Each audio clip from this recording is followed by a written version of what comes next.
Even on an overcast day, this place can be really special. Special enough to get me to drive up solo. Jump ahead to a minute and a half if you want to skip the drive. I'm really not a fan of these forest roads, and not really comfortable driving on them, but this one wasn't too bad, at least not in an SUV. The 5 miles of trailhead took right around the 20 minutes that Google predicted.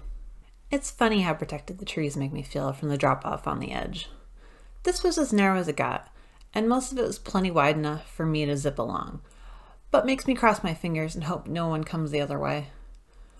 The road is in pretty good shape up to the bridge, then got a little bumpier. There were no huge potholes, just lots of washboard and rolling road that forces you to take it slow, or else feel like you're on a carnival ride. I was so happy to pass this vehicle when I did.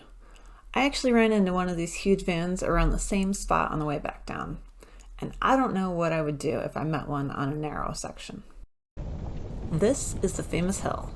It really doesn't look that bad, and didn't feel that bad in my vehicle, but a couple sedans got stuck here today and had to turn back. I was told one of them ended up sideways. It is a tough one, because if you don't have four-wheel drive, you need momentum, but the faster you go, the more you bounce and lose control. The trailhead only had parking for about a dozen vehicles, with a couple along the road. After a long walk and a rocky, rooty climb through the woods, with the views hiding just beyond the thin veil of trees, the forest fell away and we reached the Scramble section. The first bit was a nice chimney, where we were surrounded on three sides with plenty of nice grippy rock. The saddle above that brought us our first views of the upper lakes, in anticipation of the full 360-degree views waiting for us at the top.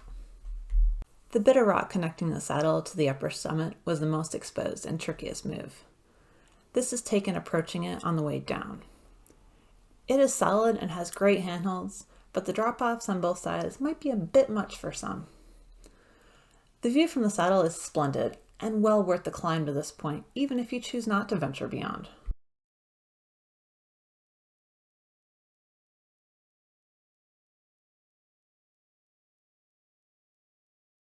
For the last push to the summit, I recommend staying to the right, opposite the lakes, for a more solid trail with minimal scrambling.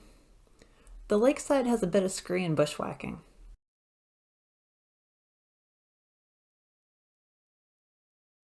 As we approached the summit, our excitement was dampened a bit as we saw this cloud rushing over the rocks above. We had to wait a bit, but eventually it cleared. The climb and the wait were both definitely worth it.